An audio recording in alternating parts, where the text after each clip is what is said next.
어떻게 암컷 늑대가 옐로우스톤에서 가장 강력한 회색 늑대 무리의 최고 지도자가 될 수 있었을까요?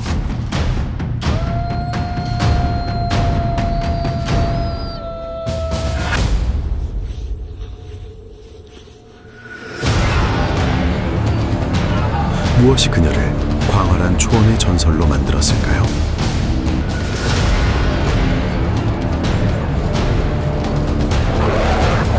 옐로우스톤 최강의 회색 늑대 무리의 생존 여정을 함께 떠나봅시다.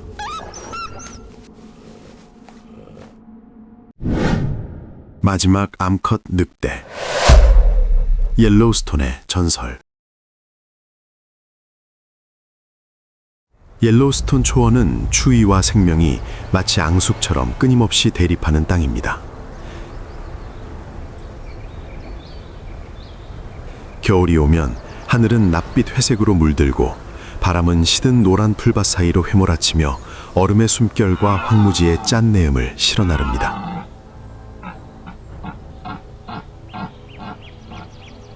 이런 풍경 속에서 거대한 들소떼가 천천히 움직입니다.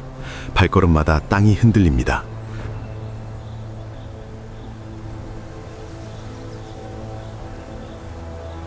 두꺼운 털은 서리와 눈으로 덮여 있습니다. 그들은 생존자들입니다. 수천 세대에 걸쳐 이곳의 혹독한 겨울을 견뎌낸 후손들입니다. 하지만 그 고요함 속에 갑자기 긴장감을 고조시키는 무언가가 있습니다. 안개에 휩싸인 소나무 숲 한가운데 어둑한 황원 속에서 은여색 털이 반짝이는 성숙한 암컷 늑대가 나타났다.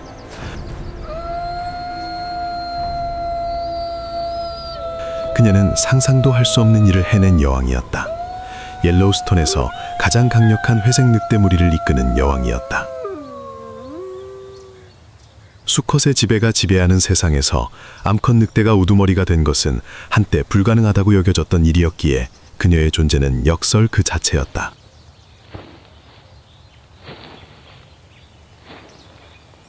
그녀가 어디에서 왔는지는 아무도 몰랐다. 다만 눈과 피, 그리고 세월의 흐름 속에서 그녀는 생존의 모든 법칙을 깨트리고 자연의 모든 한계를 뛰어넘는 살아있는 예외가 되었다는 것만은 분명했다.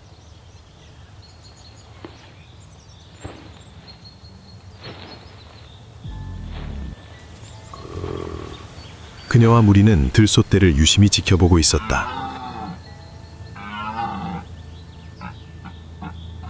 그때 갑자기 들소 한 마리가 무리에서 이탈했다. 여왕은 말없이 신호를 보냈고 무리 전체는 각자의 위치로 돌아가 사냥을 준비했다.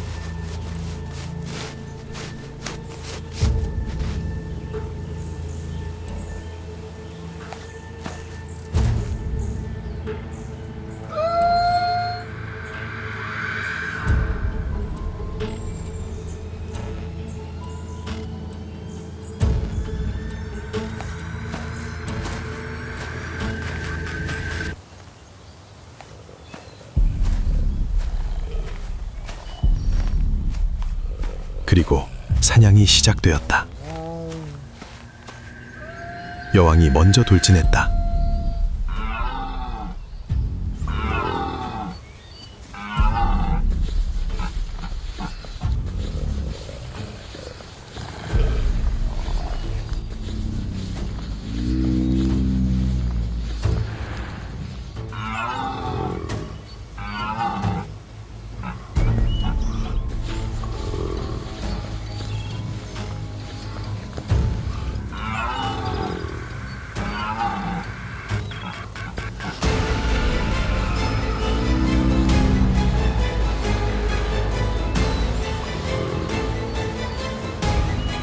회색 늑대 무리의 사냥은 성공적이었다.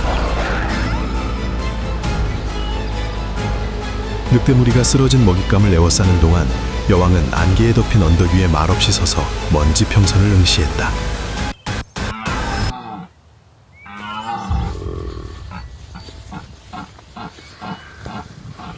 그녀는 옐로우스톤에서 가장 강력한 회색 늑대 무리에 태어났다. 그녀의 부모는 현명하고 용감하며 존경받는 지도자였다.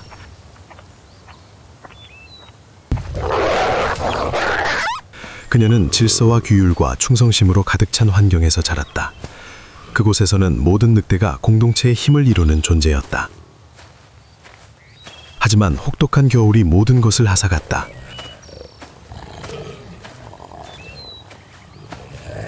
그녀의 부모는 다른 무리와의 싸움에서 쓰러졌고 가족은 산산조각이 났으며 그녀는 더 이상 늑대 울음소리조차 들리지 않는 눈 덮인 황야에 홀로 남겨졌다.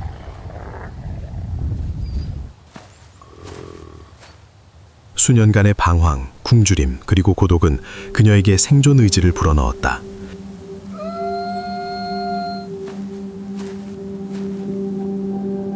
숲속의 귀신처럼 나타난 그녀는 점차 다른 외로운 늑대들을 모아 새로운 무리를 만들었다. 강철처럼 충성스럽고 사납고 규율 잡힌 무리였다.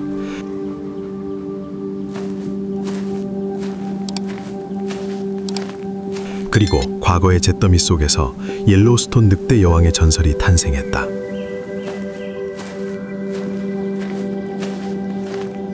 피냄새가 그녀를 헌신실로 되돌려 놓았다.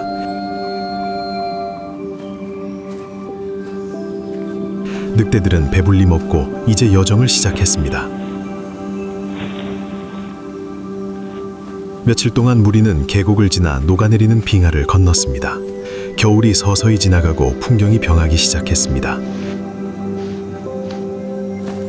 옐로우스톤에 여름이 찾아왔습니다.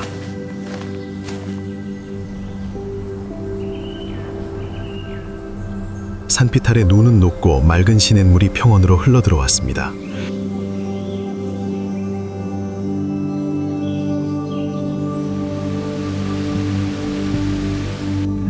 이전에는 메마르고 차가웠던 땅에는 푸른 풀이 무성하게 자랐습니다.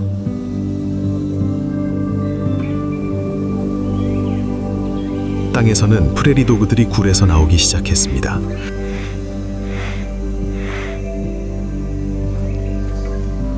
바람의 냄새를 맡으며 똑바로 서 있다가 먹이를 찾아 흩어졌습니다.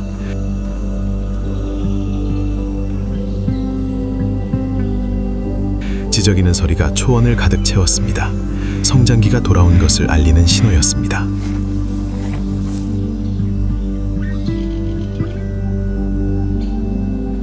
옐로우스톤 북쪽의 시냇가와 늪지에서는 북미 비버, 캐스터 캐네덴시스들이 새로운 하루를 시작하고 있었습니다.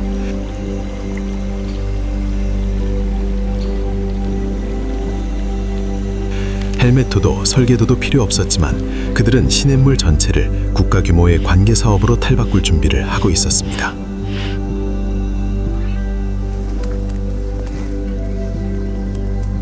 성체 비버 한 마리가 댐을 보강하기 위해 나뭇가지를 나르고 있습니다. 그들은 본능과 끈기로 댐을 건설합니다. 비버는 또한 매우 영리해서 나무의 모든 부분을 새로운 프로젝트로 활용합니다.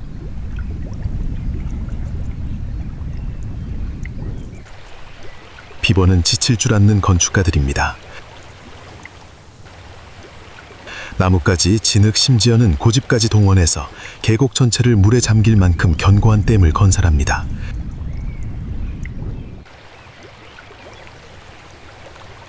그 결과 많은 다른 생물들이 혜택을 받습니다.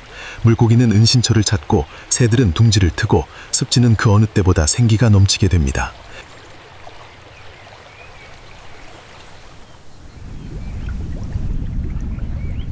하지만 모두가 행복하지는 않습니다. 때때로 비버는 그들의 거대한 건축물이 실수로 농장으로 가는 길을 막아버리는 바람에 수로를 정비해야 합니다.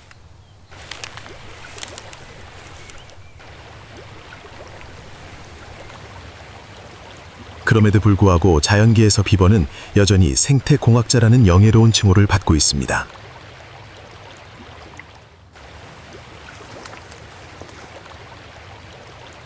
그들은 다소 어수선하지만 효과적인 방식으로 생명을 창조합니다. 겨울이 오고 호수가 얼어붙어도 비버는 쉬지 않습니다.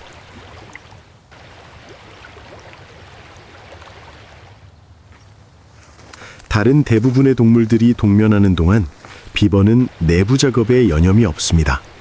둥지 지붕을 수리하고 먹이를 비축하고 얼음 아래 모든 것이 원활하게 돌아가도록 만전을 기합니다.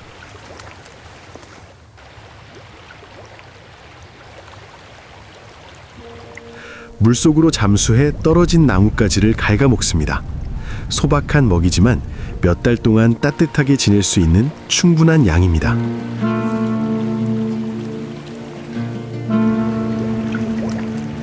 많은 사람들이 비버에게 와이파이가 있다면 건설 회사를 차릴 수 있을 거라고 말합니다.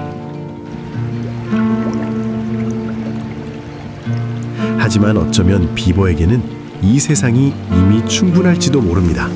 시냇물 하나, 몇 그루의 나무, 그리고 왕성한 근면성만 있으면 되니까요.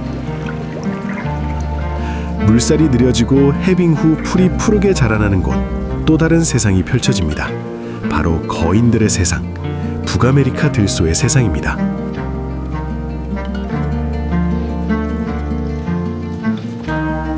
북아메리카 들소는 북아메리카 사바나의 상징이자 대륙에서 가장 큰 포유류입니다. 몸무게가 거의 1톤에 달하고 머리는 크고 갑옷처럼 두꺼운 갈기가 있으며 굽은 뿔은 날카롭습니다.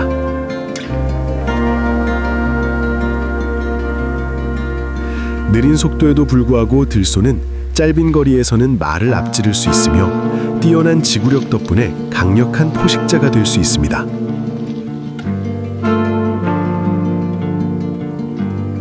가을이 되면 건조하고 시원한 공기가 초원을 뒤덮으며 번식기의 시작을 알립니다.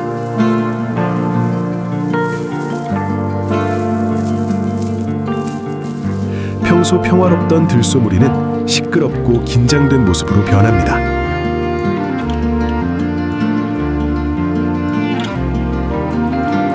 수컷들은 포로하며 타협의 여지를 남기지 않고 오직 지배 본능과 종족 번식만을 위해 싸웁니다. 오늘 남부대 평원에서 두 마리의 성체 수컷이 마주보고 있습니다. 그들은 머리를 숙이고 두꺼운 털 아래 근육의 긴장을 드러낸 채 천천히 전진합니다. 몇 걸음 탐색하다가 갑자기 동시에 돌진합니다. 첫 번째 충돌은 천둥처럼 울려 퍼지며 땅을 뒤흔듭니다. 싸움은 길고 힘겨루기이자 인내의 시험입니다.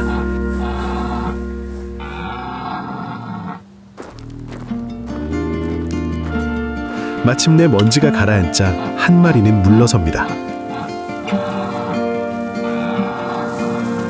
다른 한 마리는 흙투성이가 된 채 가만히 서 있으며 거칠지만 꾸준히 숨을 쉽니다. 승리한 것입니다. 앞으로 몇 주 동안 그는 무리를 보호하고 새로운 세대의 탄생을 보장할 것입니다.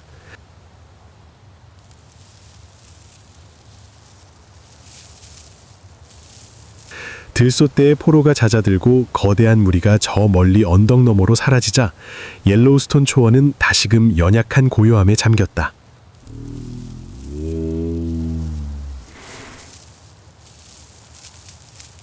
하지만 이 야생의 세상에서 평화는 영원하지 않았다. 초원 서쪽 끝에서 낯선 회색 늑대 무리가 나타났다.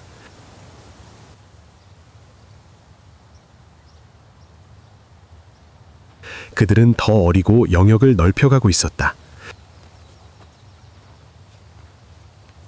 낯선 냄새 자치가 여왕의 무리 경계선으로 스며들었다.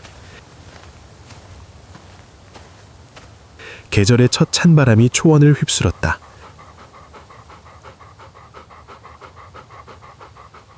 얇은 눈이 시든 노란 풀들을 덮었다.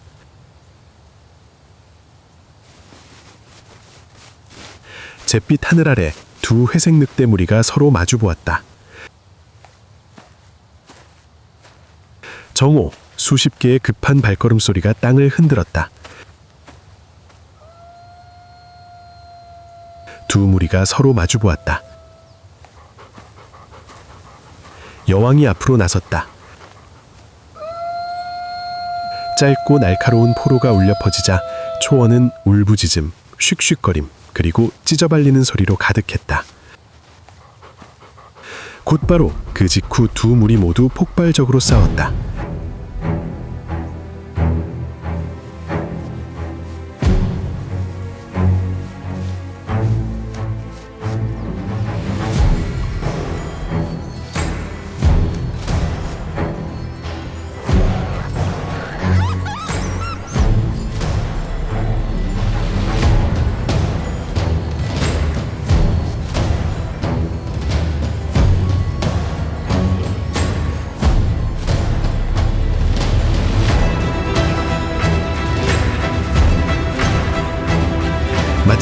무리는 물러났고 여왕의 무리가 승리했지만 여왕은 심한 부상을 입었다.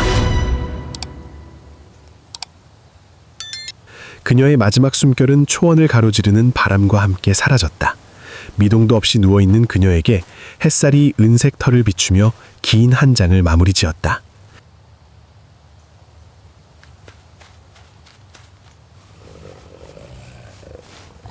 여왕의 죽음은 무리를 해체시켰고 강 늑대는 그녀가 갈고 닦은 생존 본능을 가지고 제길 갔다.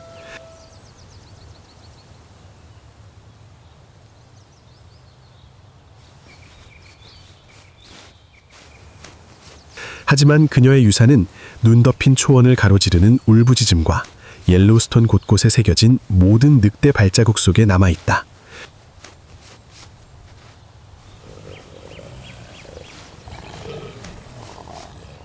여왕은 떠나기 전까지 지도자와 모범으로서의 역할을 완벽하게 수행했다.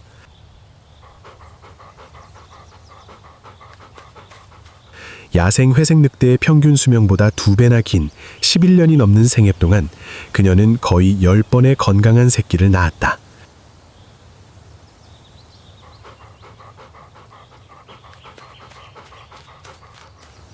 그녀 덕분에 회색 늑대 개체수는 크게 회복되었고 최상위 포식자인 회색 늑대는 생태계에서 제자리를 되찾았다.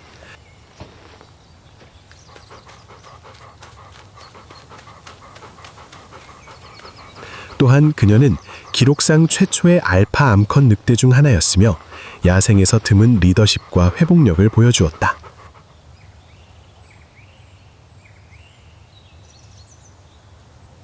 하지만 옐로우스톤은 슬퍼하지 않았다. 늑대 무리가 소나무 숲 깊은 곳으로 물러서자 서쪽 계곡에서는 다른 생명들이 깨어나기 시작했다. 이른 아침 안개를 뚫고 들어온 햇살이 얼음처럼 차가운 시냇물에 반사되었다.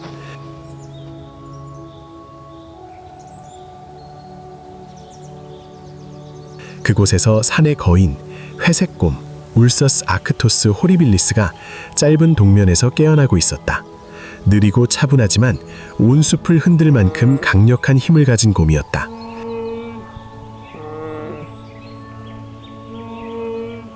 지금은 회색곰에게 1년 중 가장 중요한 시기였다.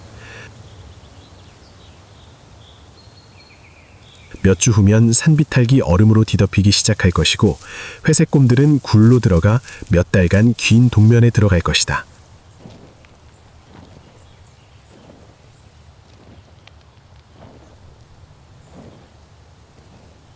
따라서 모든 에너지를 아껴야 했다.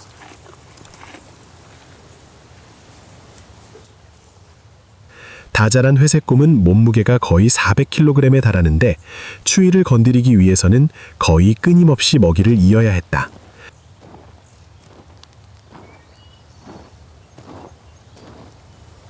가을에 가장 풍부한 먹이는 선어다. 이 시기가 선어가 산란을 위해 고향으로 돌아와 생매주기를 완성하기 때문이다.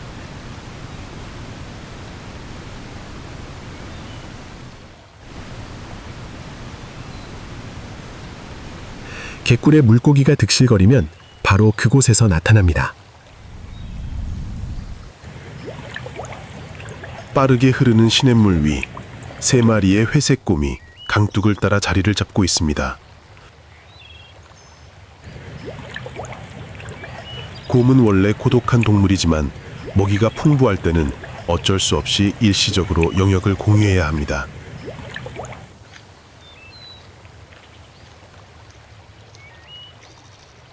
여느 사회와 마찬가지로 질서는 힘에 의해 결정됩니다. 경쟁은 조용하지만 치열합니다. 잡은 연어 한 마리 한 마리는 귀중한 전리품입니다.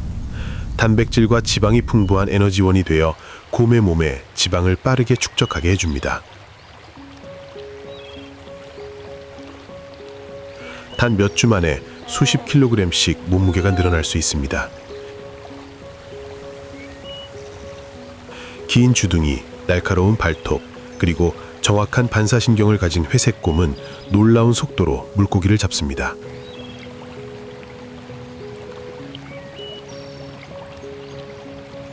연어는 공중에서 몇 초 동안 몸부림치다가 곰의 강력한 턱 속으로 사라집니다.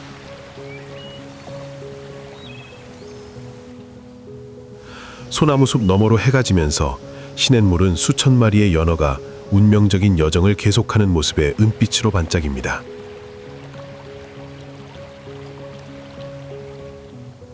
곰들은 배가 부르고 몸이 무거워진 채 숲속으로 더 깊이 들어갑니다.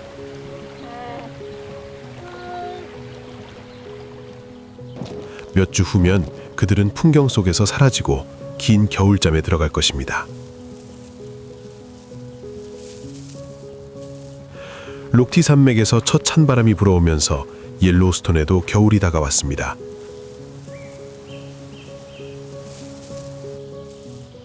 소나무 잎은 은회색으로 변했고 땅에는 서리가 내리기 시작했으며 하늘은 북미 겨울 특유의 잿빛으로 물들었습니다.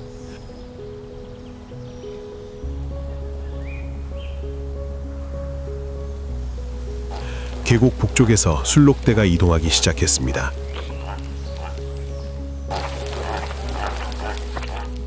수천 세대에 걸쳐 혈통에 새겨진 이동 본능으로 술록들은 매년 수백 킬로미터를 이동하여 영양분이 풍부한 여름 목초지에서 얼음 아래 얇은 눈과 마른 풀이 아직 남아있는 낮은 계곡으로 향했습니다.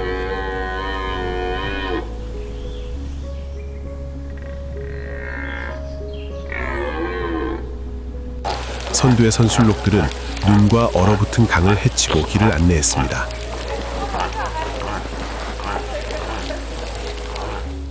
어린 술록들은 그 뒤를 바짝 따라가며 조상들이 걸었던 옛 길을 다시 익혔습니다. 길을 따라 곰들은 잠들어 있었고 늑대들은 잠시 침묵을 지켰으며 메마른 소나무 숲에서는 오직 바람 소리만 들렸습니다.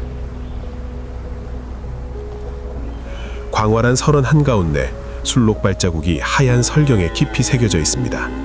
이는 생명의 연속성을 상징하며 강하든 약하든 모든 생명체가 하나 되어 움직이는 옐로우스톤의 영원한 리듬을 보여줍니다.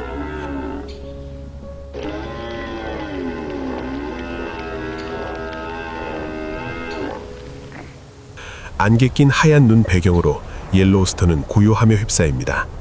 바람은 메마른 소나무 숲을 휘몰아치며 사냥의 매아이, 늑대의 울부짖음, 흐르는 시냇물의 속삭임, 그리고 북쪽으로 사라져가는 철새 발소리를 실어 나릅니다.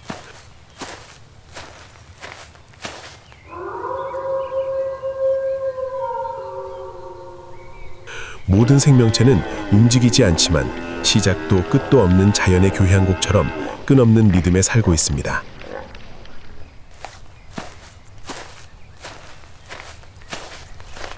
이곳에는 승자도 패자도 없습니다. 여왕의 죽음, 술록의 여정, 회색곰의 출현은 모두 생존의 순환 속 음표일 뿐이며 삶과 상실이 공존하는 곳입니다.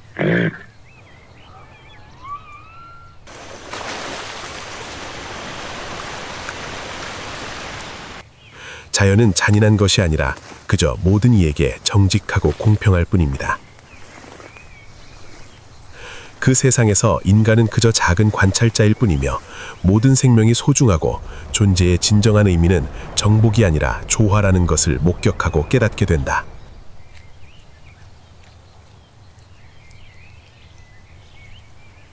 궁극적으로 가장 중요한 것은 생존력이 아니라 공존하는 겸손이다. 마치 옐로우스톤이 수천 년 동안 천천히 그리고 리질리언트하게 숨을 쉬어온 것처럼 말이다.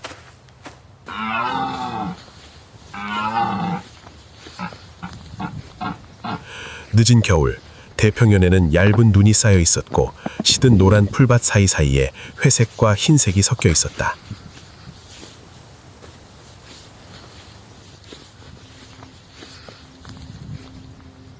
차가운 땅 위로 바람이 휘몰아치며 피의 냄새, 눈의 냄새, 그리고 낯선 존재의 냄새를 실어날랐다.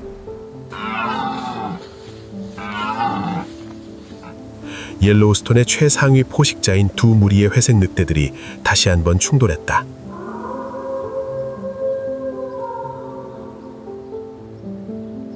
여왕이 없는 무리는 계속해서 여왕이 남긴 조심스럽고 질서 있는 절제된 움직임을 유지했다.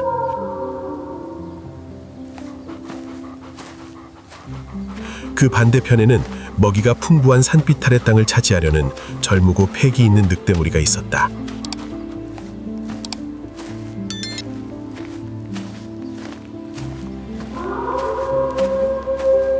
두 무리는 불과 저십 미터 떨어진 곳에서 멈춰섰다.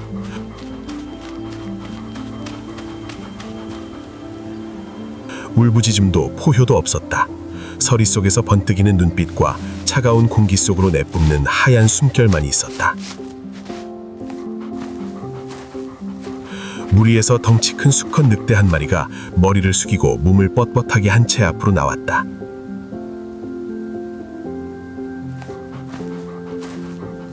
반대편에선 한때 여왕의 충실한 경호원이었던 늙은 늑대 한 마리도 말없이 다가왔다.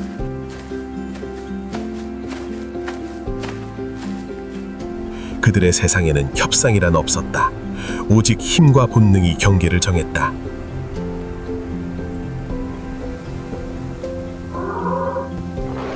그리고 마침내 전투가 시작되었다. 눈밭에 울부짖음이 메아리 되다가 곧 충돌음과 씩씩거림과 찢어지는 소리에 묻혔다.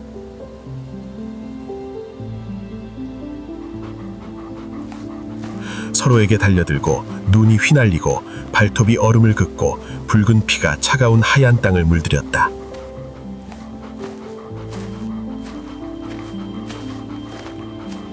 바람은 포효와 뒤섞여 초원을 혼돈과 생존의 현장으로 바꿔놓았다.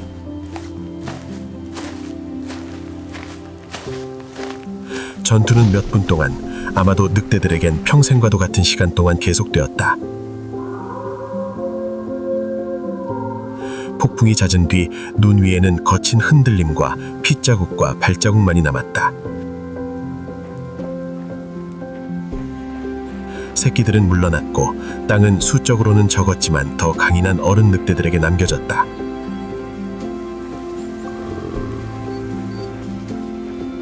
붉은 눈밭을 배경으로 남은 늑대들은 말없이 북쪽 한때 여왕이 차지했던 영역을 응시하며 서 있었다.